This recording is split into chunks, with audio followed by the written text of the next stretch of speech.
People. Que pasa, sakpa, say what they do. Welcome to Crime Time News, news with a buzz, where the difference is in the meds. Now earlier on my next channel, True Jamaica Buzz, I spoke about an incident that occurred at the Burger King in Barbican, and I said that a man named Tall Boss, his crew, his friends were in some sorts of dispute with some other men that were driving a BMW, a white BMW. When I spoke about this incident, I did not know what the motive was. Don't know what would cause two sets of persons to be disputing over some sorts of fast food at 7 a.m. in the morning. It just sounded kind of weird to me. However, people, the more information that I get is the more that I realize, and the more that you will realize how foolish and petty and fully done these young youths in Jamaica are. Based on information that I am getting, it is said that this dispute all started because of some sorts of argument over parking spots. Let me repeat that. Over parking spot, two set of men, two car load of man, at least 5 or 6 people in a boat car argue over parking spot that none of them owns. Probably even Burger King don't own that parking spot. They are probably leasing the building, leasing the parking spot. When you are there arguing over something that you do not own, that after you pick up your food, you have to get out of there and go to your yard or wherever you are going. You don't own it. So what is the sense FIGHTING over something that you don't own? What are you protecting? What you are protecting is an ego that is in shambles, insecurity, and what they call little man syndrome, meaning small-minded syndrome. Small-minded people find all sorts of reasons to justify them defending something that does not make any sorts of sense defending. People in the video on my other channel, True Jamaica Buzz, you can search on YouTube.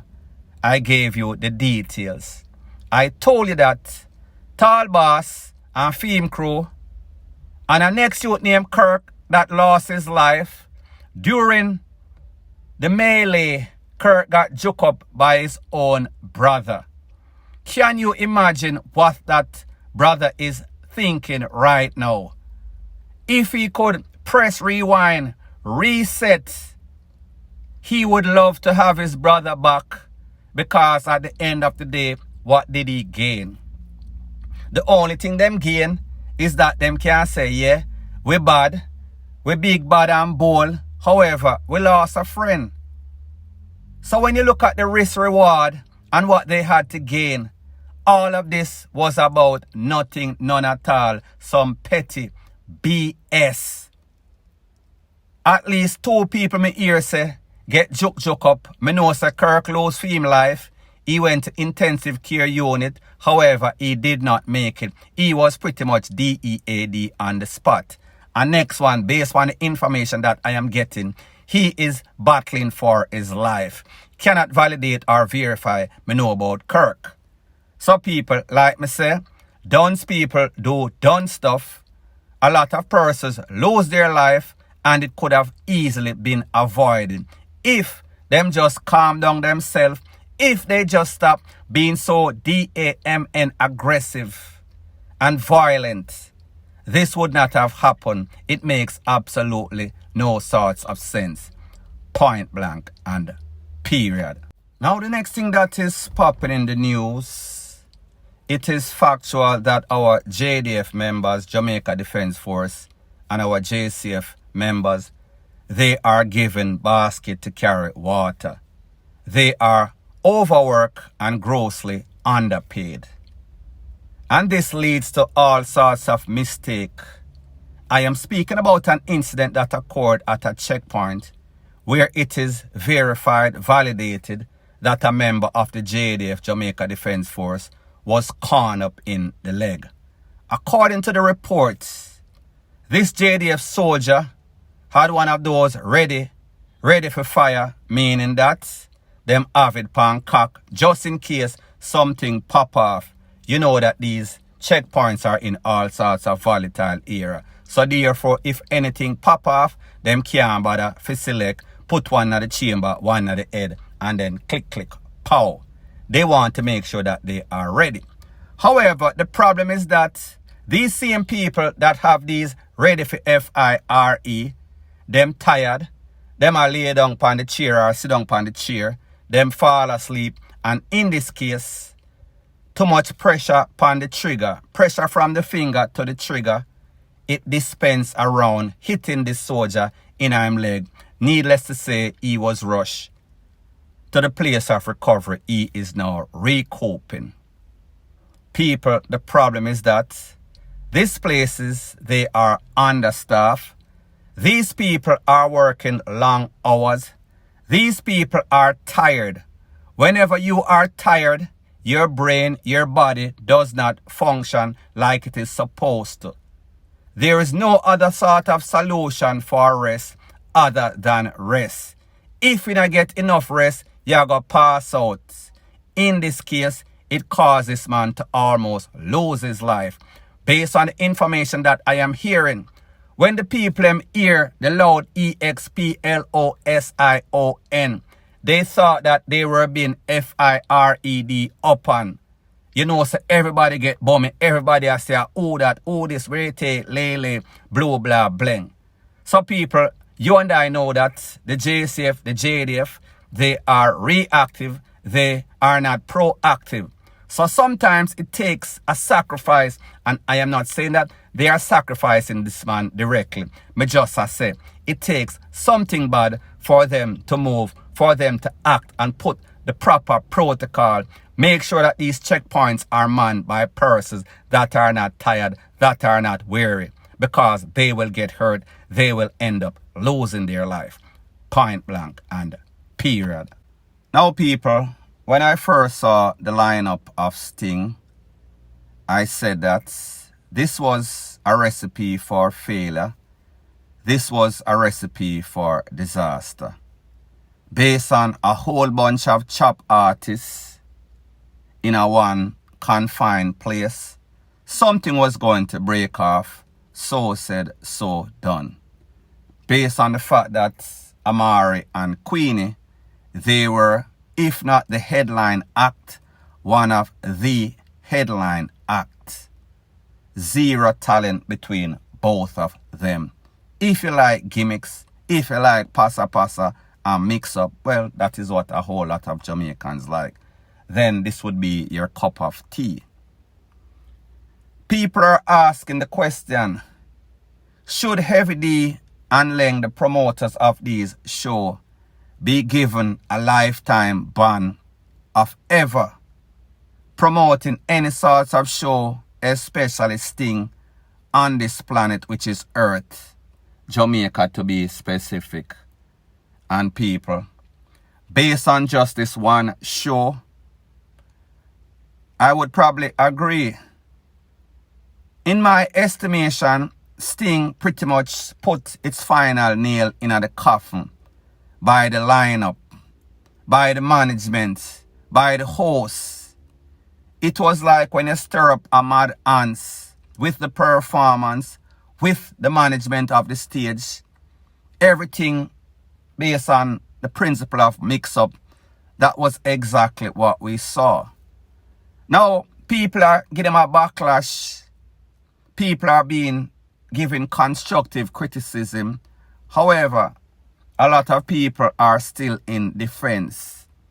One of those persons that are in defense is Nuffy, MC Nuffy, that hosted Sting for a couple of times down at Jamworld. Now here's the thing why you cannot take persons serious when them have an ulterior motive.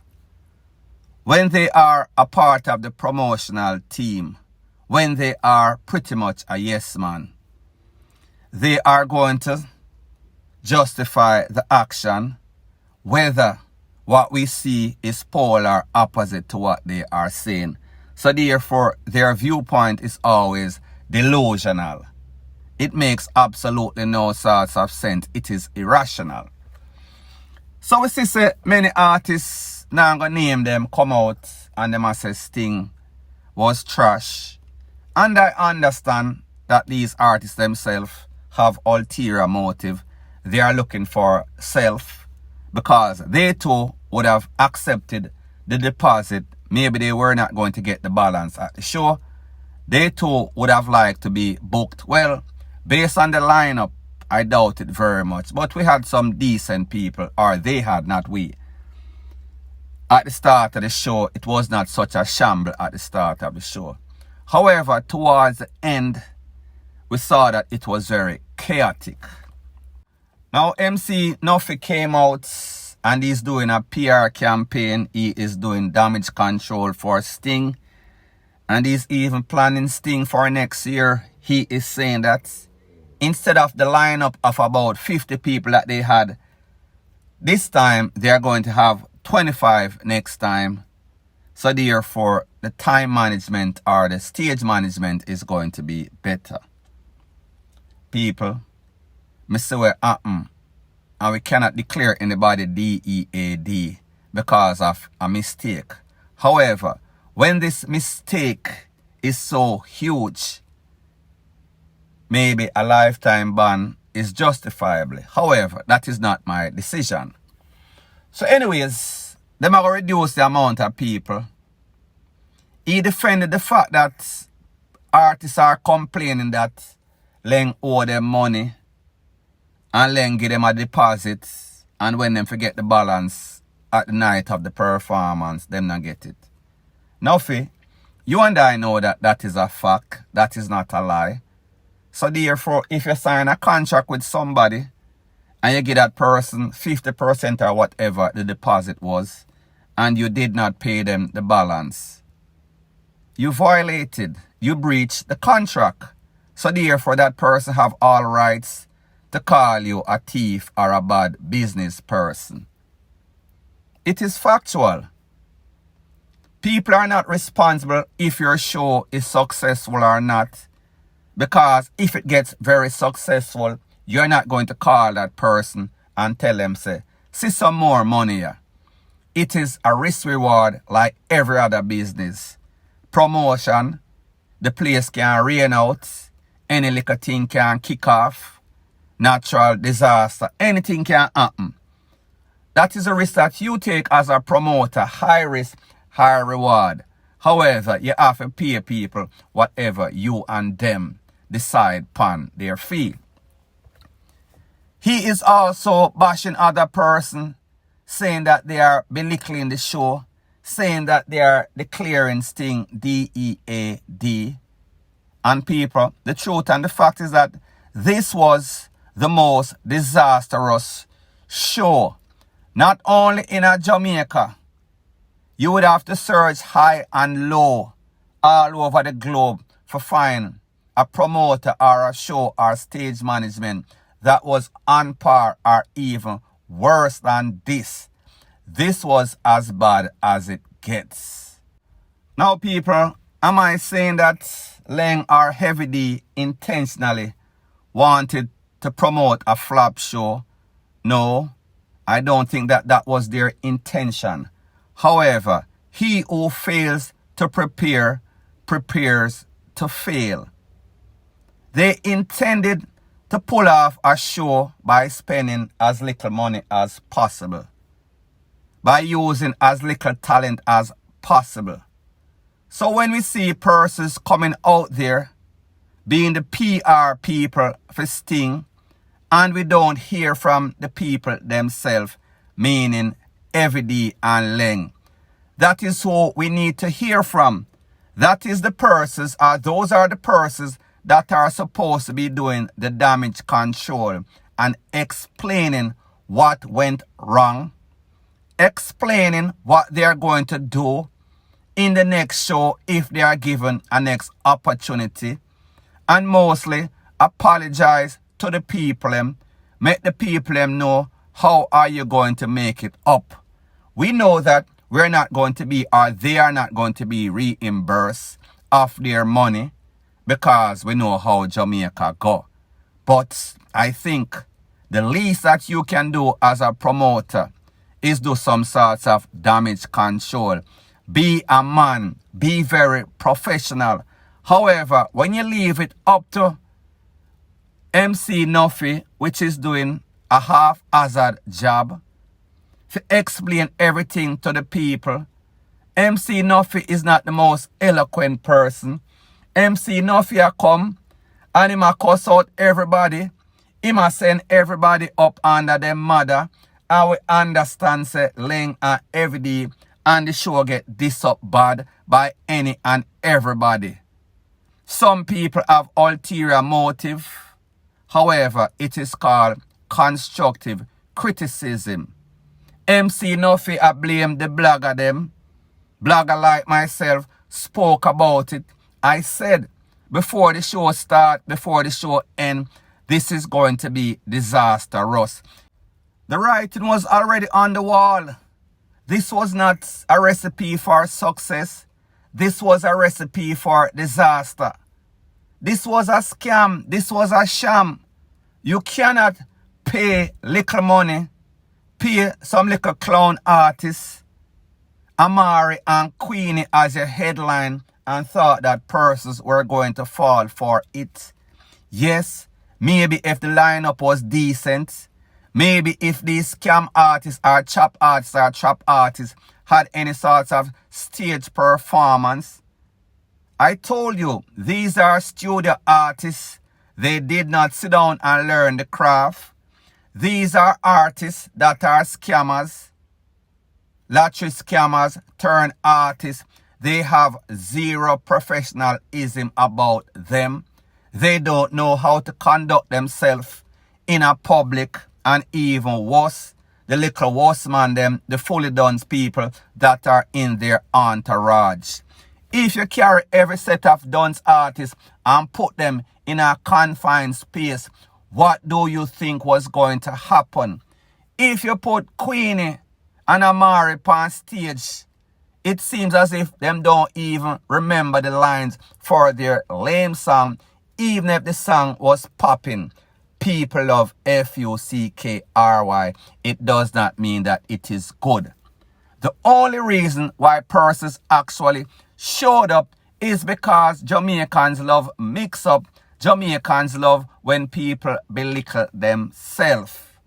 So therefore, they can put up with a certain amount. However, this was going overboard. It was F-U-C-K-R-Y on top of F-U-C-K-R-Y. Point blank and period. So anyways, people, thanks once again for checking out my video. If you appreciate videos straight to the point, please show your appreciation by liking, commenting, sharing, and subscribing to my channel. That is how YouTube promotes videos like these to like-minded, sensible persons like yourself. Point blank and period.